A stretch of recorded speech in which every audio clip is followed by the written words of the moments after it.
Hello बच्चों, और आप लोग कैसे हैं। आप लोगों को एक बार फिर से बीसीआई क्लासेज में स्वागत किया जाता है।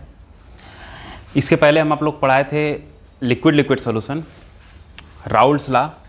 आज राउल्स लॉ के जो है बेसिस पर हम दो प्रकार के विलयन के बारे में जानेंगे। देखिए, जो लिक्विड लिक्विड टाइप का जो सॉल्यूशन होता है, द्रव द्रव प्रकार का विलयन होता है, वो दो प्रकार का होता है। एक होता है आदर्श विलयन, एक होता है अनादर्श विलयन, आइडियल सॉल्यूशन और नॉन आइडियल सॉल्यूशन। तो बात हम करेंगे आइडियल और नॉन आइडियल सॉल्यूशन की। देखिए, इसके पहले हम थोड़ा सा बात कर लेते हैं राउल्स लॉ पे।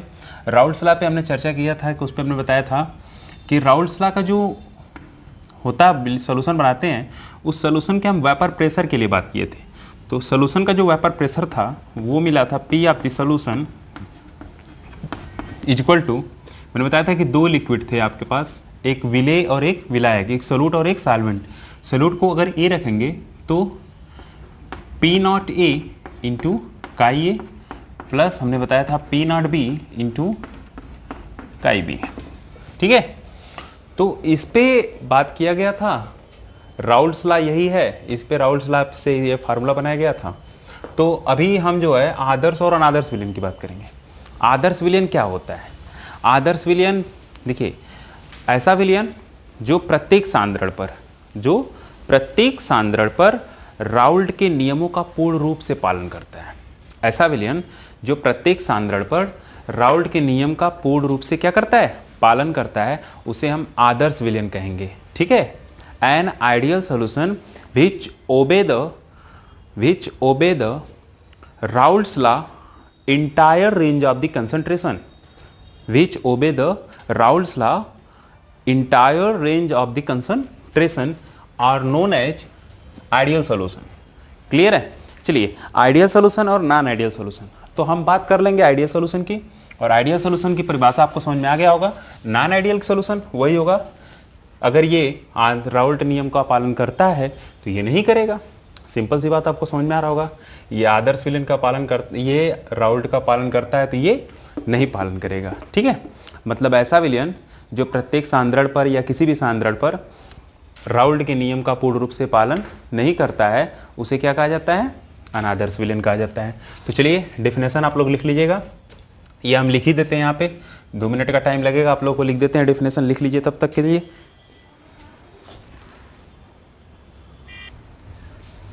देखिए, तो आदर्श विलयन की परिभाषा, जो विलयन प्रत्येक सांद्रण पर राउल्ट के नियम का पूर्ण रूपेण पालन करता है उसे क्या कहते हैं बेटा? आदर्श विलयन कहते हैं। ये परिभाषा आप लोग को एग्जाम में आता है, 1-2 नंबर में लिख लीजिएगा।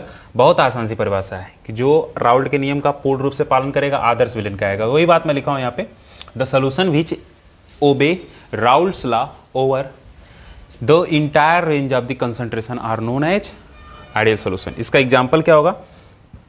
N hexane, n heptane. जरा इस पे ध्यान से अगर फोकस करेंगे तो इसमें देखिए एल्केन आ रहा है, एन आ रहा है, इसमें भी एन, इसमें भी आ रहा है। नॉर्मल मतलब नॉर्मल, एन का मतलब होता है नॉर्मल, मतलब सीधी श्रृंखला। हेक्सेन, हेक्सेन जान रहे हैं कि आप लोग क्लास 10 में पढ़े होंगे। हेक्स का मतलब होता है कितने कार्बन होते हैं? आप लोग पढ़े होंगे meth, eth, prop, but, pent, hex. Hex मतलब 6 कार्बन। 6 कार्बन जो है स्ट्रेट लाइन में ऐसे चलेगा, 1 2 3 4 5 6। एन आ रहा है, एन का मतलब सब सिंगल बॉन्ड से सेटिस्फाइड होंगे। तो ये हो जाएगा आपका CH3 CH2 CH2 CH2 CH2 CH3। देखिए, ये हेक्सेन है, इसको हम ऐसे लिखेंगे, एन हेक्सेन। क्यों ऐसे लिख रहे हैं? क्योंकि ये नॉर्मल है। ठीक है, एकदम बिल्कुल नॉर्मल, इसमें कोई जो है शाखा ब्रांच ऐसा कुछ नहीं दिखाई दे रहा है। इसी तरह हेप्टेन की बात करेंगे तो उसमें 1 कार्बन और बढ़ जाएगा। ठीक, इसमें 6 कार्बन है, उसमें 7 हो जाएगा। ठीक है, 6 से 7 हो जाएगा। तो देखिए, ये सिंपल, लगभग इनको दोनों का बिहेवियर सेम होगा। जब दोनों का बिहेवियर सेम होगा तो दोनों को मिलाने के बाद इनके बीच में जो फोर्स ऑफ अट्रैक्शन जो भी मॉलिक्यूल्स के बीच में होगा वो सेम टाइप का होगा, कोई इफेक्ट नहीं होगा। इसलिए राउल्ट के नियम को पूर्ण रूप से पालन करेगा। इस तरह इसमें देखिए ब्रोमो एथेन है, क्लोरो एथेन है। भाई एथेन है, बस उसमें जो है प्रीफिक्स हम जो है चेंज कर दिए, ब्रोमो और क्लोरो। इसको भी लगाने से इसके बॉन्डिंग पे कोई ज़्यादा इफेक्ट नहीं पड़ेगा, इसलिए भी ऐसे ही। जब आपके देखिए सेम बिहेवियर के जब आप लिक्विड को मिलाएंगे, सेम बिहेवियर, देखिए ये भी सेम बिहेवियर का, ये भी सेम बिहेवियर का, सेम बिहेवियर के जब लिक्विड को आपस में मिलाएंगे तो लिक्विड लिक्विड सॉल्यूशन बनेगा। और जो सॉल्यूशन बनेगा वो आइडियल सॉल्यूशन बनेगा। सिंपल सी बात यही समझिएगा। देखिए बेंजीन है या टाउलिन है या टालविन जिसको बोलते हैं, तो बेंजीन का जनरल फार्मूला आपको पता है C6H6 होता है, ये हो गया बेंजीन। ठीक, टालुइन क्या होता है? टालुइन कुछ नहीं, यही C6H6 के बजाय हो जाएगा C6H5CH3, ये हो गया आपका टालुइन। ठीक है, अब दोनों का बिहेवियर सेम है, कोई ज़्यादा बहुत ही इसमें जो है अंतर नहीं है। इसी ये जो टालुइन है बेंजीन का ही डेरिवेटिव्स है। ठीक है, ठीक है, तो ये दोनों का बिहेवियर सेम है। जब सेम बिहेवियर के दो लिक्विड को हम मिलाते हैं तो जो सोल्यूशन बनता है उस सोल्यूशन को हम क्या कहते हैं? आदर्श विलीन कहते हैं। ठीक, अब हम बात करेंगे अनादर्श विलीन की। देखिए अनादर्श विलीन आप लोग लिख लीजिएगा, इतना बड़ा हमको बड़ा मेहनत कर लग रहा है लिखने में। आप परिभाषा अपने से लिखिएगा, जो विलयन प्रत्येक सांद्रण पर राउल्ट के नियम का पालन नहीं करता है, चाहे पूर्ण रूप से हो चाहे किसी भी रूप से हो, पालन नहीं करता है, यहीं पे लिख लीजिएगा आप लोग, नहीं करता है, अनादर्श विलयन कहलाता है। या इसमें लिखना है non ideal solution, the solution which does not obey the Raoult's law ना over entire range of the concentration are known as non ideal solution, आप लोग लिख लीजिएगा। ठीक है, और नॉन आइडियल सॉल्यूशन के लिए दो कंडीशंस आएंगे। भाई पालन नहीं करेगा, क्यों नहीं करेगा? इसके लिए तो रीजन है ना, अगर पालन नहीं कर रहा है तो क्यों नहीं कर रहा है, उसके लिए भी हमें आंसर चाहिए, तो उसका भी अभी आंसर हम आपको बताएंगे। ठीक है, ये पालन कर रहा है तो कैसे कर रहा है, अभी तो हम बताए हैं थोड़ा सा, लेकिन इसका अभी पूरा हम एक्सप्लेनेशन अभी आगे आपको चलकर कर रहे हैं। लेकिन इसमें जो है अनादर्श विलयन के लिए दो कंडीशंस आएगा। ठीक है, राउल्ट्स नियम जो आपका बताए थे हमने, P of this solution is equal to क्या मिला था भाई? P nought A chi A plus P nought B chi B, यही नहीं मिला था भाई? ये देखिए, एक ये वैल्यू है आपका सॉल्यूशन का, जो वेपर प्रेशर है, ये आपका सॉल्यूशन के अंदर जो कंपोनेंट्स मिलाए गए हैं उनका टोटल वेपर प्रेशर है। ठीक है, उनका जो है पार्शियल वेपर प्रेशर जो आप निकाल रहे थे, तो total vapour pressure into mole fraction, vapour pressure और मोल फ्रैक्शन का जो है निकाल के हम जो है निकाले थे। तो अब यहाँ पे रही बात कि ये कैलकुलेटेड वैल्यू है, ये हम कैलकुलेट करेंगे ना, तो कैलकुलेटेड वैल्यू जब हमारा जो है ना प्रैक्टिकली वैल्यू के इक्वल आएगा, मतलब इसके इतना बराबर आ जाएगा ये पी ऑफ द सॉल्यूशन। ठीक है, तब तो हम कहेंगे या इसके बराबर आ रहा है, मतलब राउल्ट के नियम को पालन कर रहा है। अगर बराबर नहीं आएगा तो दो सिचुएशन आपके सामने बनेगा, बराबर नहीं आएगा दो सिचुएशन बनेगा, या तो इससे ज्यादा आ जाएगा, इस कैलकुलेटेड वैल्यू से इसका वैल्यू ज्यादा आ जाएगा, या फिर कैलकुलेटेड वैल्यू से इसका वैल्यू क्या हो जाएगा? कम आ जाएगा। ठीक है, अब ये देखिए दो सिचुएशन आपको सामने यहाँ पे बन रहा है। ठीक है, यहाँ पे आपके सामने दो सिचुएशन बन रहे हैं, एक मैक्सिमम मतलब एक ज्यादा हो रहा है कैलकुलेटेड वैल्यू से, एक कम हो रहा है। तो जब कम होगा तो इसको हम बोलेंगे, ये दोनों कंडीशन देखिए नॉन आइडियल सॉल्यूशन होगा, लेकिन ये जो है क्या होगा? नेगेटिव डेविएशन बताएगा, ये पॉजिटिव डेविएशन बताएगा। ठीक है, जब ज्यादा आएगा तो पॉजिटिव डेविएशन, मतलब हमारा कैलकुलेटेड वैल्यू प्रैक्टिकली वैल्यू से जो है अधिक आ गया, ज्यादा आ गया, भागने लगा, ग्राफ हमारा भागने लगता है। अभी ये सब चीजें ग्राफ की चर्चा हम करते हैं, चलिए तब तक नोट कर लीजिए फटाफट। देखिए आगे देखिए, तो भाई हमने बताया कि राउल्ट्स लॉ के अकॉर्डिंग क्या होगा? P of the solution is equal to P nought A chi A plus P nought B chi B. ठीक है, ये चीजें आ रही हैं, कुछ ज्यादा ही दूर लिख दे रहा है। चलिए रुकिए एक मिनट, हम लोग इसको थोड़ा सा इधर करते हैं। P of this solution is equal to P naught A chi A plus P naught B chi B। ठीक है, एक कंडीशन ये मिलेगा जब आपका ये वैल्यू कैलकुलेटेड वैल्यू के इक्वल होगा। जब इक्वल होगा तो हम ऐसे सॉल्यूशन को क्या बोलेंगे? Ideal solution. क्या बोलेंगे इसको? हम यहाँ पे इसको क्या बोलेंगे? आइडियल। ठीक है, ये आपका हो गया आइडियल सॉल्यूशन। ठीक है, और नॉन आइडियल सॉल्यूशन पे क्या होगा? जब आपका ये इससे क्या होगा? इस वैल्यू से ज्यादा आने लगेगा। ठीक है, देखिए, ठीक, कैलकुलेटेड वैल्यू से इसका वैल्यू क्या हुआ? ज्यादा आ गया। ठीक, या फिर एक दूसरा कंडीशन मैंने बताया आपका, कैलकुलेटेड वैल्यू से ये जो वैल्यू आ रही है ये कम आने लगेगा। ठीक है,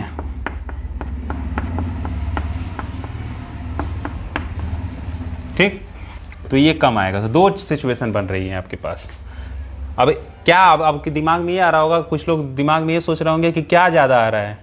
अरे भाई, वेपर प्रेशर की बात किया जा रहा है, सॉल्यूशन के वेपर प्रेशर की बात किया जा रहा है, और ये राउल्ट्स लॉ में ही बात किया गया था कि लिक्विड लिक्विड सॉल्यूशन बनाएंगे तो उस सॉल्यूशन का वेपर प्रेशर क्या होगा। यही ना बात कर रहे थे, इसी की चर्चा कर रहे हैं ना। तो ये जो सॉल्यूशन का जो वेपर प्रेशर है, अभी जो हम बात कर रहे थे, जैसे अभी बताए थे कि बेंजीन हमारे पास था, ठीक है, बेंजीन था और टालुइन था। ठीक है, तो जब आप बेंजीन टालुइन को मिलाएंगे, मिक्स करेंगे, तो भाई बेंजीन एक लिक्विड है, टालुइन भी लिक्विड है, इसका कुछ ना कुछ अपना वेपर प्रेशर होगा, इसका कुछ ना कुछ अपना वेपर प्रेशर होगा। बात समझा रहा है ना। तो इसका कुछ अपना वेपर प्रेशर मान के चलिए कितना है, मान लीजिए 700 है। ठीक है, इसका वेपर प्रेशर मान लीजिए कितना है, 400 है। ठीक है, इसका वेपर प्रेशर 400 है। तो जो सॉल्यूशन का वेपर प्रेशर होगा, सॉल्यूशन का वेपर प्रेशर 700 से 400 के बीच में आना चाहिए। 700 से 400 के बीच में आ रहा है, अगर इन दोनों को मिला दिए, जो सॉल्यूशन बनाए ना, उन दोनों का वेपर प्रेशर 700 से 400 के बीच में आ रहा है, तब तो वो राउल्ट्स लॉ को फॉलो कर रहा है। क्लियर है, बात समझा रहा है।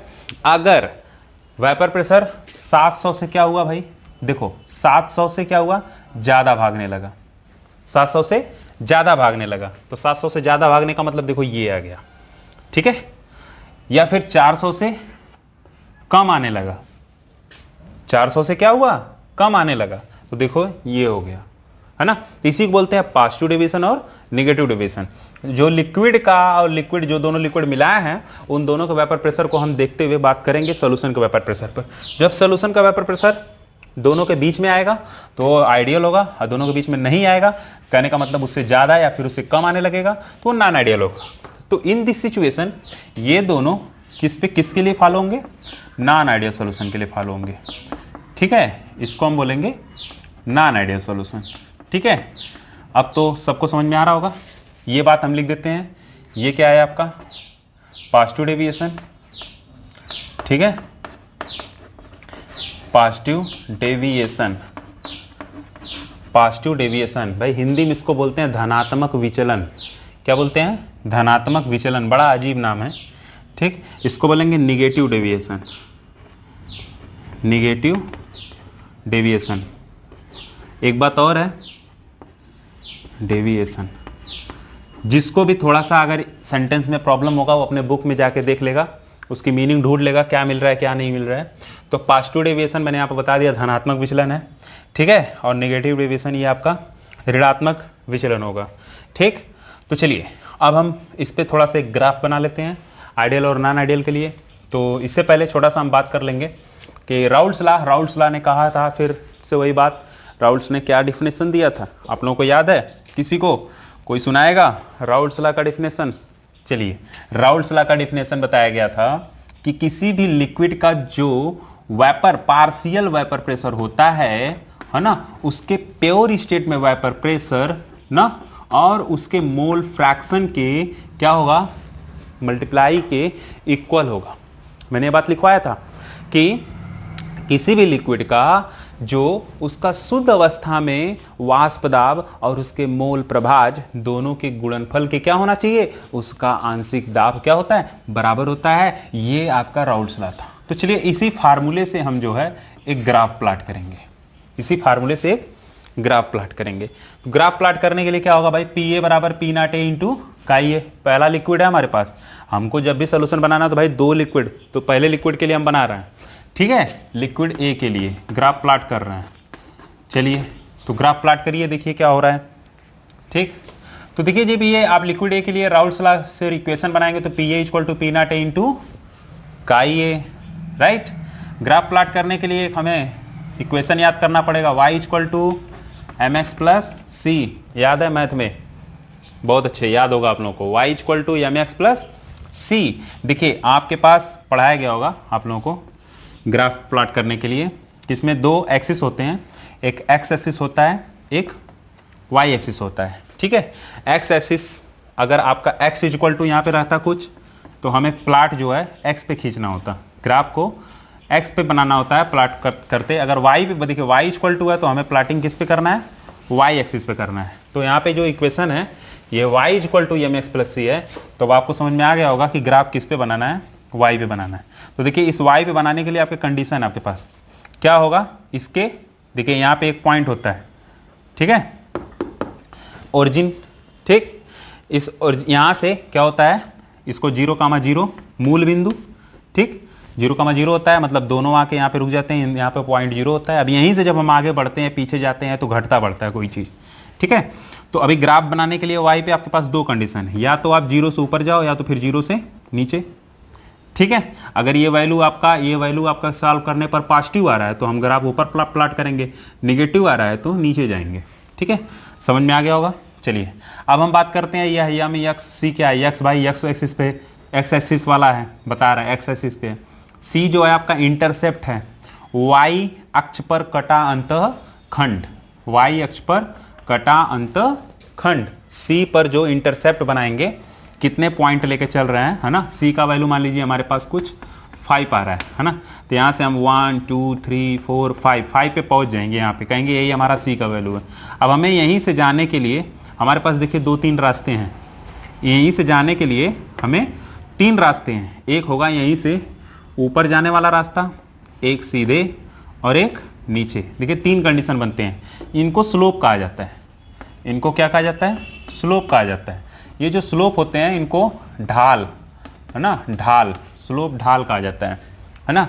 तो ये जो स्लोप ढाल होते हैं ये प्रवणता को व्यक्त करते हैं, किसको, प्रवणता को, ठीक है, जिसको हम यम से रिप्रेजेंट करते हैं। यही स्लोप है आपका यम।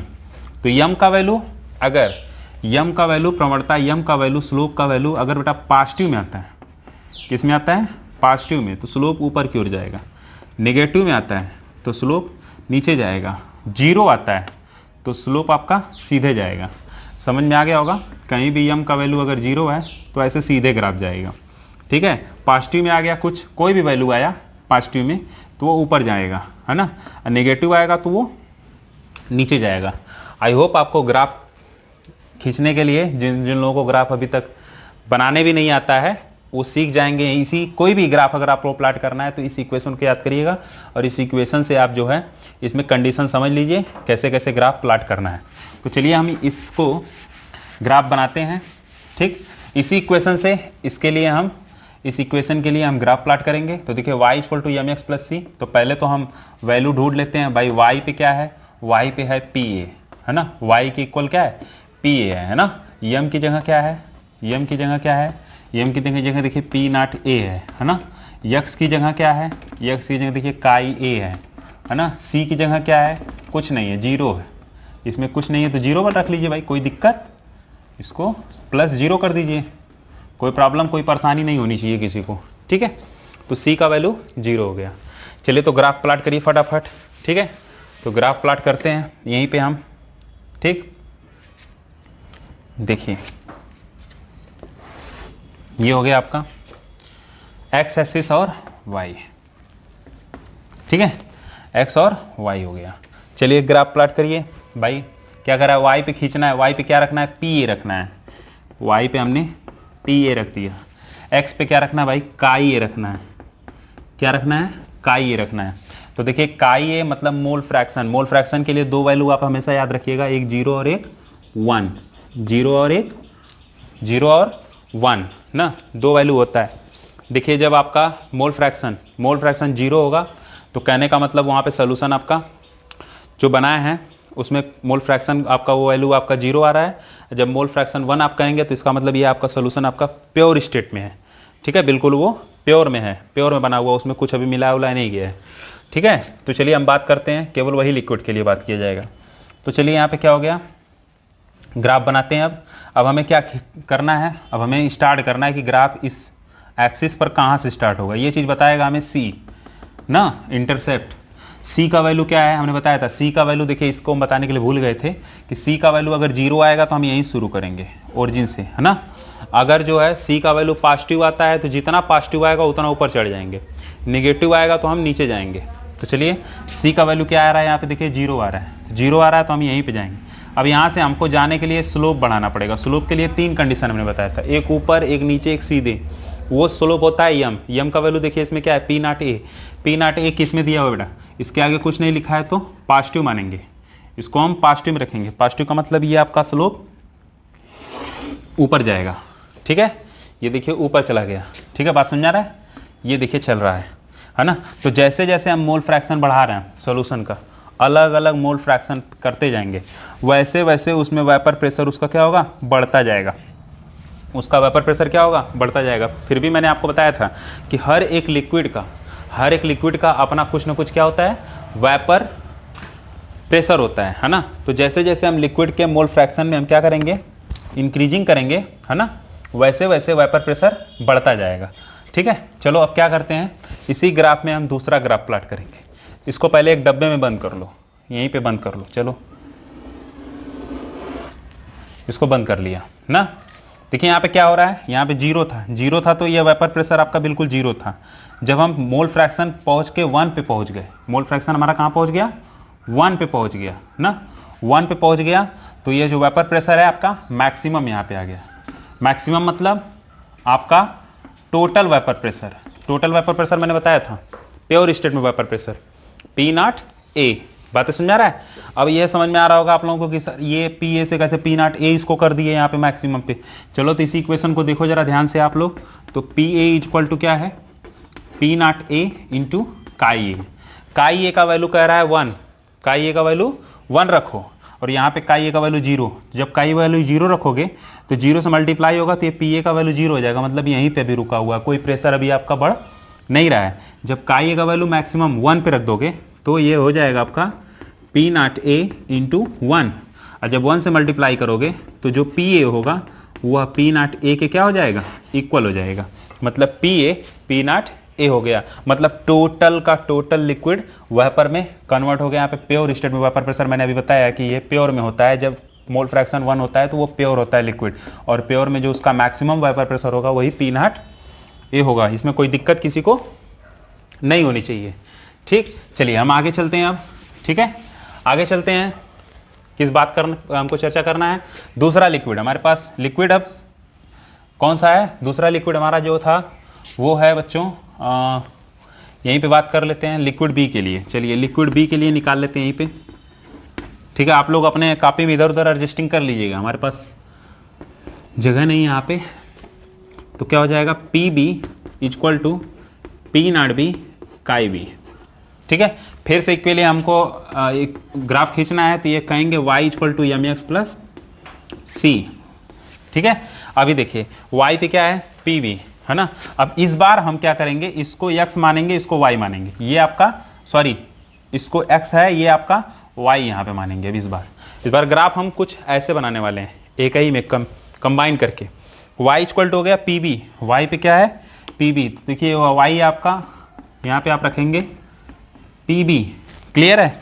अच्छा एक्स पे क्या रखना है आपको, काई बी, ये हो गया काई बी। अभी इधर ये बढ़ेगा, इधर बढ़ेगा तो ये मैक्सिमम हो जाएगा, ये 0 हो जाएगा, ठीक है। ये आपका 0 हो जाएगा, ये मैक्सिमम हो जाएगा, ठीक है। अब देखिए तो क्या हुआ, एम का वैल्यू पी नॉट बी, है ना, और ये दिख रहा है पॉजिटिव में है, और सी का वैल्यू 0 है। तो फिर से वही बात, 0 है तो हम यहां शुरू करेंगे। अब यहां शुरू करेंगे तो ये ग्राफ कहां जाएगा, कुछ इधर जाएगा, ठीक। ये इधर आ गया भाग के, बस समझ आ रहा है, ये इधर चल रहा था। और जब इधर जाएगा तो मैक्सिमम पहुंच गया 1 पे। देखिए 1 पे पहुंच जाएगा तो ये क्या हो जाएगा, पी नॉट बी हो जाएगा, ठीक है। ये पी नॉट बी हो गया। बातें समझ में आ रही हैं आप लोगों को। अब देखिए अब कुछ करना नहीं है भाई, है ना। ये जो आपका प्लॉट जा रहा था ये किसके लिए जा रहा था, पी ए इक्वल टू किसके लिए जा रहा था, P A equal to P nought A chi A के लिए जा रहा था। ये जो जा रहा है ये P B equal to P nought B chi B के लिए है, ठीक है। अब हम बात करते हैं जो है आगे कि इन दोनों को क्या करिए, मिला दीजिए। इन दोनों को क्या कर दीजिए, मिला दीजिए। चलिए मिला दिए, ठीक है। और मिलाने के बाद यहीं पे एक क्या बनाइए, बॉर्डर तैयार करिए। देखिए है ना, यहां से इसको बॉर्डर तैयार कर दीजिए। ठीक, तो अब आपको कुछ दिखाई दे रहा होगा इसमें।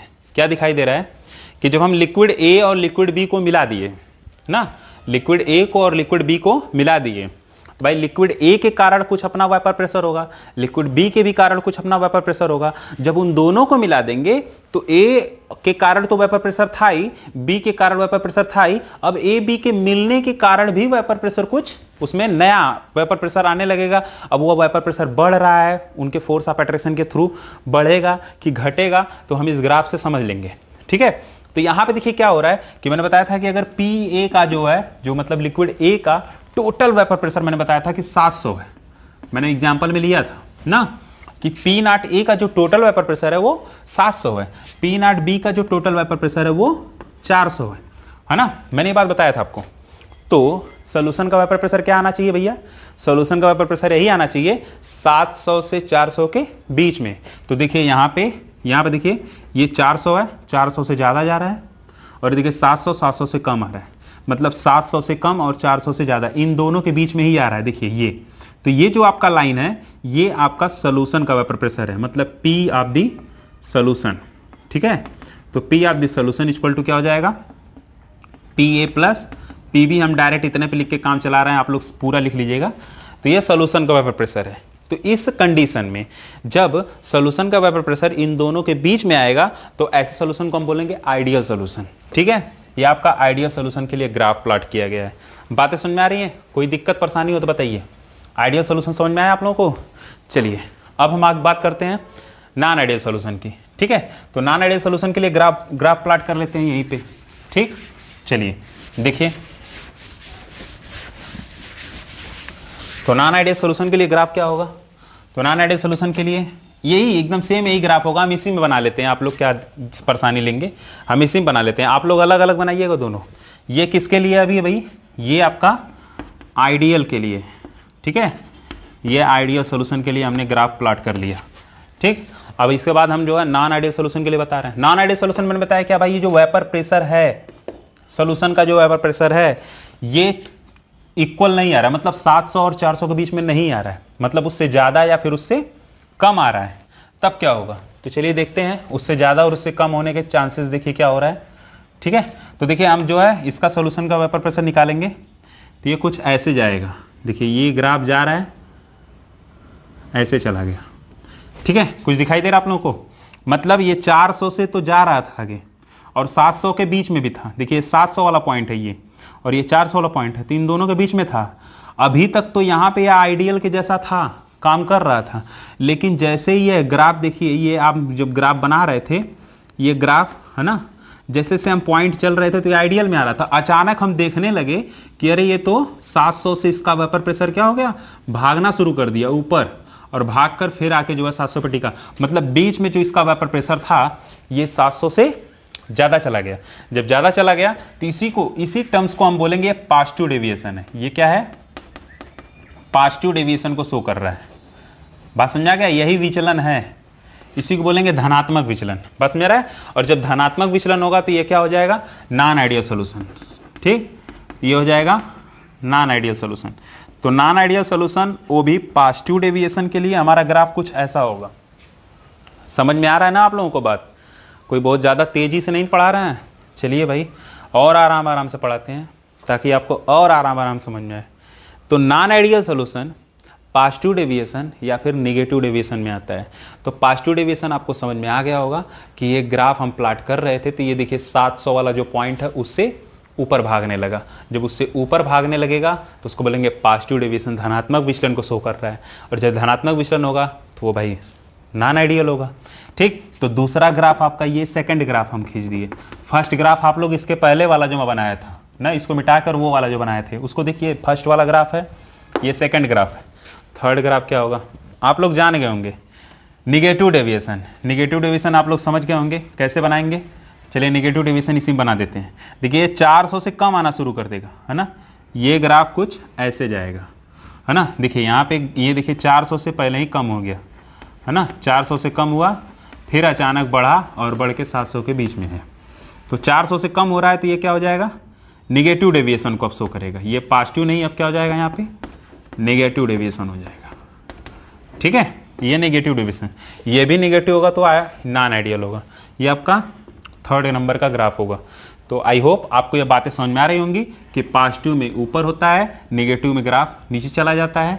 ठीक है, और ना आइडियल सॉल्यूशन के लिए ये जो मिडिल पॉइंट होता है इन दोनों के बीच में होता है सॉल्यूशन का जो है वेपर प्रेशर। ठीक है, चलिए अब बात हम ये करेंगे कि भाई ये नॉन आइडियल है ना, निगेटिव डेविएशन है, पॉजिटिव डेविएशन है, ये कैसे है, ये कैसे निगेटिव डेविएशन पॉजिटिव डेविएशन कैसे शो करता है, हम किस प्रकार के सॉल्यूशन में हम किस दो लिक्विड के, जैसे मान लीजिए हमारे पास दो लिक्विड है, कुछ कह दिया एक लोग कह दिया कि HCl है और H2O है, हमने HCl को H2O में मिला दिया ना, कोई लोग कहे कि नहीं हम जो है NaCl को H2O मिला दिए। ठीक, देखिए दोनों लिक्विड है, सॉरी ये NaCl लिक्विड नहीं है, HCl ना हाइड्रोक्लोरिक अम्ल, ये भी लिक्विड है, ये भी लिक्विड है ना, H2O लिक्विड है, इसमें हमने CH3OH मिला दिया, देखिए ये भी लिक्विड है। ठीक है, हम जो है CH3OH में जो है C2H5OH मिला दिए, देखिए ये भी लिक्विड है ना। तो ऐसे लिक्विड को लिक्विड में मिला दें तो इसमें कौन पॉजिटिव होगा कौन निगेटिव होगा, इस बात की चर्चा अभी हम कर रहे हैं। ठीक है, इसको नोट कर लीजिए। देखिए तब हम अभी बता रहे थे पॉजिटिव डेविएशन नेगेटिव डेविएशन, भाई ये डेविएशन आया क्यों, चलो इस डेविएशन आया क्यों, तो हम बता रहे हैं डेविएशन ऐसे आया क्यों। तो मैंने अभी बताया कि दो लिक्विड हमारे पास होगा, एक होगा लिक्विड ए, ठीक है, ये आपका लिक्विड ए है, ठीक, दूसरा आपका लिक्विड बी है, ये हो गया आपका लिक्विड बी। ठीक, तो लिक्विड ए है, यहां पे देखो केवल लिक्विड ए है, ये भी ध्यान दीजिएगा, ये लिक्विड बी है तो केवल लिक्विड बी है ना। तो लिक्विड ए के कारण अपना यहाँ पे कुछ ना कुछ वेपर होगा और यहाँ पे लिक्विड बी के कारण वेपर होगा, और ये वेपर उतना ही ज्यादा बनेंगे जब इनमें फोर्स ऑफ अट्रैक्शन जो होगा ये अपना बांड को तोड़ेंगे। तो यहाँ पे जो बांड होगा मॉलिक्यूल्स में वह केवल ए और ए के बीच में ही बांड होगा, इसमें कोई और दूसरा नहीं है कि जिसके बीच में फोर्स ऑफ अट्रैक्शन होगा। भाई अगर फोर्स ऑफ अट्रैक्शन नहीं होता तो ये लिक्विड होते क्यों, इनको लिक्विड इसीलिए कहा जाता है कि इनके बीच में कुछ ना कुछ फोर्स ऑफ अट्रैक्शन होता।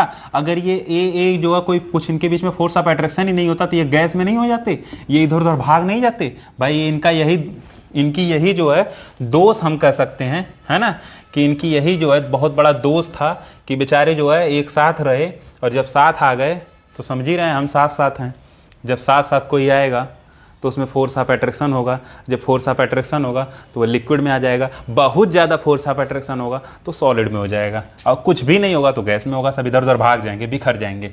तो यहाँ पे केवल ए है, देखिए केवल ए है, केवल ए भरा हुआ है, भाई केवल ए भरा हुआ है तो इनके बीच में ए और ए बांड होगा। यहाँ पे केवल इसी तरह बी बी बी ही है, तो यहाँ पे जो फोर्स ऑफ अट्रैक्शन होगा केवल बी और बी के बीच में होगा। अब क्या कर रहे हैं बच्चों, इन दोनों को मिला दे रहे हैं, मिलाकर एक हम सॉल्यूशन तैयार कर रहे हैं। ठीक है, एक हम क्या कर रहे हैं, सॉल्यूशन तैयार कर रहे हैं। इस सॉल्यूशन में क्या है भाई, लिक्विड ए भी है और क्या है, लिक्विड बी है ना। तो लिक्विड ए और लिक्विड बी है। भाई क्या हो रहा है इसमें, लिक्विड ए के कारण तो लिक्विड ए का एक क्या था इसमें, ए का फोर्स ऑफ अट्रैक्शन था, लिक्विड ए अपने आपस में बॉन्डिंग करेंगे, बी के बीच में फोर्स ऑफ अट्रैक्शन रहा होगा, है ना। और जब दोनों लिक्विड को मिला देंगे तो उनमें भाई साथ रह रहे हैं ना, मिलाने के बाद ऐसा तो नहीं ना भाग जा रहे हैं, अलग हो जा रहा है कि नहीं तुम नीचे रहो मैं ऊपर जा रहा हूँ, ऐसा तो कुछ होता नहीं है, उसी में रहते हैं। तो उसी में रहते हैं तो उनके बीच में भी कुछ फोर्स ऑफ अट्रैक्शन होता है, तो वह एक नया फोर्स ऑफ अट्रैक्शन हो जाएगा ए बी। ये क्या हो गया आपका, एक न्यू अट्रैक्शन हो गया, इसको बोलेंगे ये न्यू अट्रैक्शन। ठीक है, अब हमारी पूरी बात इसी न्यू अट्रैक्शन पे होगी। यह न्यू अट्रैक्शन क्या है, यह न्यू अट्रैक्शन पुराने वाले अट्रैक्शन से ज़्यादा मजबूत हो रहा है या फिर कमज़ोर है, ज़्यादा मजबूत होगा, समझ रहे मेरी बात, ये पुराना अट्रैक्शन है, इससे यह ज़्यादा मजबूत हो गया तो मॉलिक्यूल कम वेपराइज होंगे। कम वेपराइज मतलब समझ रहा है ना, कम वेपर निकलेगा, जब कम वेपर निकलेगा तो प्रेशर यहाँ पे कम लगेगा। क्यों, क्योंकि ये जो नया वाला अट्रैक्शन था, अभी तक तो ये कम अट्रैक्शन थे तो मॉलिक्यूल तो भाग जा रहे थे, वेपर ज़्यादा बन रहे थे, जब अट्रैक्शन बढ़ जाएगा तो मॉलिक्यूल भाग ही नहीं पाएगा। कहने का मतलब आप लोग खुद देखते होंगे कि जहाँ पे किसी चीज़ में ज़्यादा हम लोग करते हैं, अट्रैक्शन लगाते हैं, उन पे ज़्यादा ध्यान देते हैं तो भाग नहीं पाते हैं। तो यहाँ पे अट्रैक्शन ज़्यादा है तो ये मॉलिक्यूल भाग नहीं पाएगा, तो वेपराइजेशन कम हो जाएगा। और जब वेपराइजेशन कम हो जाएगा तो यहीं पे नेगेटिव रेडिएशन आएगा। कौन सा डेविएशन आएगा? नेगेटिव। देखिए जब स्ट्रांग होगा तो नेगेटिव रेडिएशन होगा। और ये कमजोर हो गया, पता चला ये जो है इसका मान लीजिए इसका कुछ अपना, हम बता रहे हैं आपको, इसका मान लीजिए कुछ अपना 10 यूनिट है ना एनर्जी खर्च हो रही है इस बांड को तोड़ने में। इस बांड को भी तोड़ने में मान लीजिए 10 यूनिट, कुछ कम भी ले सकते हैं, ज़्यादा भी ले सकते हैं, कोई दिक्कत नहीं है, मैंने पहले बताया है ना। इस बांड को तोड़ने में 10 यूनिट खर्च हो रही है, इस बांड को तोड़ने में 10 यूनिट खर्च हो रही है, तो इन दोनों को मिला दिया गया तो एक नया बांड बन गया। अब इस बांड को तोड़ने में 10 यूनिट नहीं बल्कि मान के चलिए 20 यूनिट खर्च हो रही है ना, एनर्जी 20 यूनिट खर्च हो रही है। तो बताओ 20 यूनिट जब खर्च होगा तो क्या होगा? वेपराइजेशन बढ़ेगा या कम होगा? तो वेपराइजेशन कम हो जाएगा है ना। ये बांड आसानी से नहीं टूटेगा, तोड़ने में बहुत मेहनत लगेगा। जब बांड आसानी से टूटेगा नहीं तो मॉलिक्यूल का वेपराइजेशन कम होगा, कम होना शुरू हो जाएगा, इसलिए यहाँ पे नेगेटिव डेविएशन होगा। अगर यहीं पे 10 यूनिट है, ये 20 यूनिट के बजाय इसमें 5 यूनिट, इसको तोड़ने में 5 यूनिट का मेहनत लग रहा है, तो इसका मतलब अब बांड और आसानी से टूटेगा, मतलब वेपराइजेशन बढ़ जाएगा, मतलब पॉजिटिव डेविएशन हो जाएगा। आई होप आपको ये पॉइंट समझ में आया होगा। अब इसी पे हम जो है कुछ एग्जाम्पल लेके चलते हैं, ठीक है। चलिए, हमने एग्जाम्पल शुरू में लिखा था आइडियल सोल्यूशन के लिए, यहाँ पे कुछ एग्जाम्पल आप लोगों को लेके चला जाता है, ठीक है। चलिए, जैसे हम बात करेंगे पहले किसकी बात कर लिया जाए? चलिए पहले हम पॉजिटिव डेविएशन की बात कर लेते हैं। पॉजिटिव डेविएशन, धनात्मक विचलन है ना, इसको क्या बोलते हैं? धनात्मक विचलन का उदाहरण है ना, धनात्मक विचलन का उदाहरण, पॉजिटिव डेविएशन का एग्जाम्पल। पॉजिटिव डेविएशन का एग्जाम्पल क्या होगा बच्चों? तो पॉजिटिव डेविएशन के एग्जाम्पल में जैसा कि होगा CH3OH ना प्लस C2H5OH, देखिए इन दोनों को आपस में मिला दीजिए है ना। तो CH3OH का मॉलिक्यूल क्या है? देखिए ये आपका हो गया CH3OH है ना, ये हो गया CH3OH और ये हो गया C2H5OH है ना, ये हो गया आपका चलो C2H5OH है ना। तो देखिए यहाँ पे जो ये हाइड्रोजन होता है ये इलेक्ट्रॉन डेफिशिएंट होता है, मतलब ये जो बांड का जो शेयर्ड इलेक्ट्रॉन होता है, कभी आप लोग सहसंयोजी बंध का नाम सुने हैं? सहसंयोजी बंध दो परमाणुओं के बीच में इलेक्ट्रॉनों की साझेदारी द्वारा, सम साझेदारी द्वारा बना होता है। मतलब कि यह अपना एक इलेक्ट्रॉन और यह अपना एक इलेक्ट्रॉन दोनों ला के बीच में रख दिए और साझा कर लिए, कह भैया जब तुमको जब जरूरत होगी तो तुम दोनों इलेक्ट्रॉन लेकर यूज कर लेना, मुझे जरूरत होगी तो मैं दोनों इलेक्ट्रॉन लेकर यूज कर लूंगा। इस प्रकार एक सिंगल बॉन्ड बन जाता है ना। यहाँ पे भी कुछ ऐसा ही सामंजस्य बना था, हाइड्रोजन और ऑक्सीजन ने एक एक इलेक्ट्रॉन शेयरिंग करके एक सिंगल बॉन्ड बनाया था। लेकिन अब हुआ क्या हुआ यहाँ पे कि ऑक्सीजन निकल गया ताकतवर प्राणी। ताकतवर मतलब समझ रहे हैं?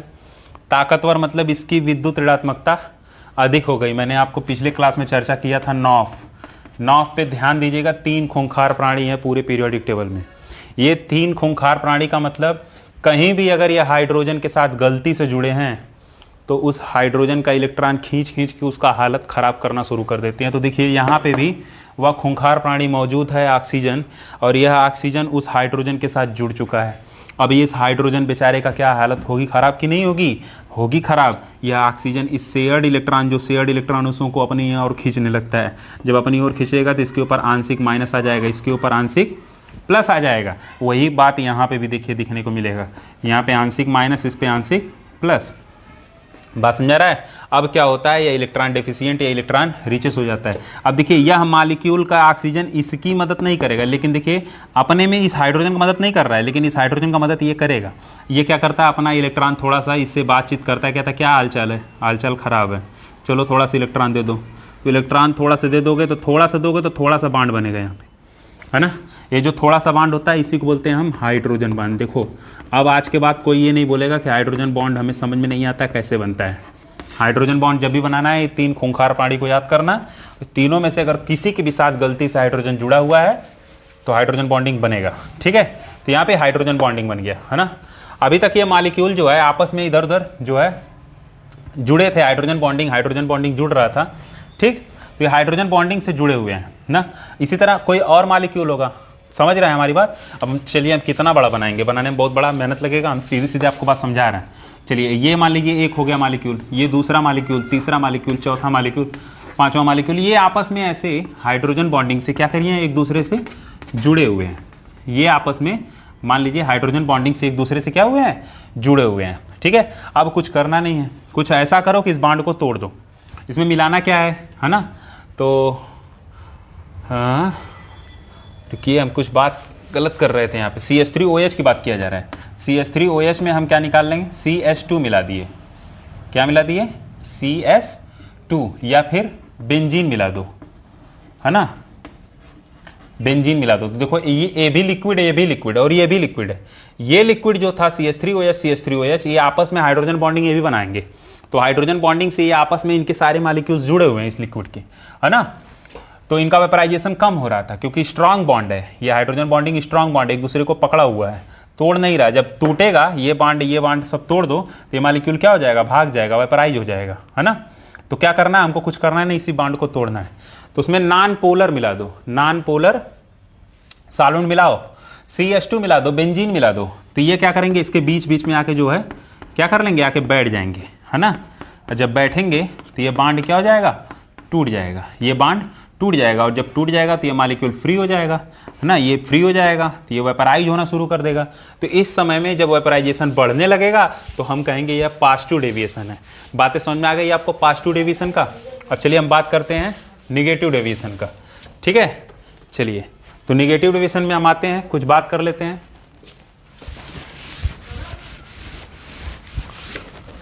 Negative deviation,